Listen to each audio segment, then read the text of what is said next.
Good morning, students. Now today we start kinetic energy generated by impulsive motion. Let us consider incompressible fluid initially at rest, which is set in motion by application of impulse I1, I2 up to zone IM to rigid boundaries S1, S2, SM respectively. The fluid may be of finite or infinite extent. We know that kinetic energy of irrotational motion generated in the fluid is given by this formula. T is equal to rho by 2 integration phi curly phi by curly and ds. पता है आपको ये formula? S is the sum of all boundaries S1 plus S2 up to zone SM and n cap is unit normal vector drawn outward. At the velocity given to SIB, SI surface पे जो velocity है वो हमने UI से denote किया, means S1 के लिए U1, S2 के लिए U2 up to so on. Then we have minus curly phi by curly n is equal to UI dot n cap. Minus sign direction opposite के कारण आया हुआ है ये, बिकॉज करली फाई बाय करली एन जो आपका है वो इनवर्ड और ये जो डायरेक्शन है एन कैप वो आपका आउटवर्ड डायरेक्शन में है. And vector Q is equal to minus del phi. यह रिजल्ट आपको इक्वेशन 2 पता है. इक्वेशन 2 को हमने इक्वेशन 1 में यूज किया तो हमारे पास टी की ये वैल्यू आ गई. But the impulsive force exerted by the fluid on SI is RI. जो इंपल्सिव फोर्स है उसको हमने आरआई से डिनोट किया हुआ है, where RI is integration over SI N cap P DS. और P क्या है आपके पास? रो फाई. ये रिजल्ट भी आपको पता है, वैल्यू डाल दी हमने.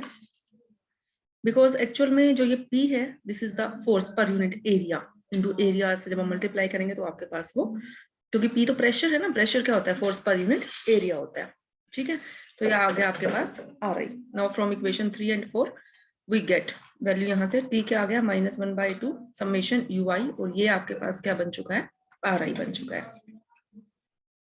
ठीक है, this is the kinetic energy generated by impulsive force. Example है, incompressible liquid of constant density rho is contained within a region bounded by two concentric rigid spherical surfaces of radii A and B, where A is less than B. The fluid is initially at rest. If the inner boundary is suddenly given a velocity uk, where k cap is a constant vector, then show that outer surface experiences the impulsive force. This ये हमें show करना है. And also calculate the corresponding kinetic energy generated by the impulsive motion. देखो इसका solution. अब इसमें हमें क्या क्या दे दिया? एक इनकम्प्रेसिबल फ्लूइड, कांस्टेंट डेंसिटी दे रखी है उसकी रो, रीजन में कंटेन्ड है bounded by two concentric rigid spherical surfaces, radii A और बी है, और ये क्या है हमारा? Less than B. Fluid initially rest पे है. इनर बाउंड्री को सडनली हमने वेलोसिटी दे दी U K cap. K cap is a constant vector. हमें क्या शो करना है? Outer surface experiences this impulsive force, और इसके कोरेस्पॉन्डिंग काइनेटिक एनर्जी जो है वो हमें कैलकुलेट करनी है. Now motion generated in fluid is irrotational motion है, सो q is equal to minus del phi, so del square phi is 0, which is the equation of continuity. Boundary condition which phi must satisfy, ये हम already article कर चुके हैं. Minus करली phi by करली r is equal to u cos theta at R equal to A, inner वाले पे, और आउटर वाले के लिए क्या होगी? 0, क्योंकि जो वेलोसिटी हमने u वेलोसिटी जो दी थी वो इनर सरफेस को ही दी थी, आउटर के लिए नहीं थी. आर थीटा साई जो है these are spherical coordinates with theta is 0 along the direction of k cap. The form of boundary condition suggest a solution of the form. ये फॉर्म भी हम ऑलरेडी कंसीडर कर चुके हैं पहले. Which satisfies the equation 1 and 2 if a is equal to this. a की means अगर ये इक्वेशन सेटिस्फाई करे तो यहाँ से हमने a और b की वैल्यूज कैलकुलेट कर ली. बिल्कुल पीछे वाले आर्टिकल से ही सब कुछ काम किया हुआ है. यहाँ से हमने फाई कैलकुलेट कर लिया.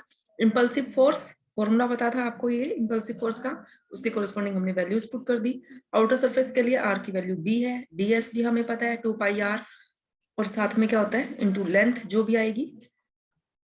r यहाँ b sin थीटा और ये आपका b d थीटा. वैल्यूज आपने पुट करनी है, कैलकुलेट करना है, तो ये आपका आ गया impulsive force.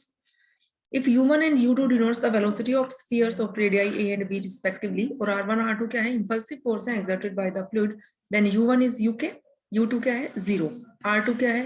f force which is equal to this. तो काइनेटिक एनर्जी का फॉर्मूला, ये वैल्यूज फॉर्मूला अगर हम समेशन को खोलेंगे, क्योंकि हमारे पास दो ही सरफेस है, वैल्यू हमने पुट कर दी.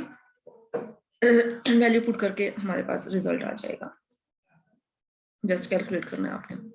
यहाँ हम इसकी डिडक्शन की हमने. If b tending to infinity then it becomes the case of sphere of radius a moving in a infinite liquid at rest at infinity.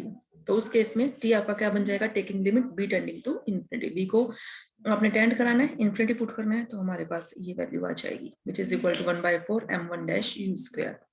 और m1 डैश जो है it is the mass of the liquid displaced by sphere r is equal to a।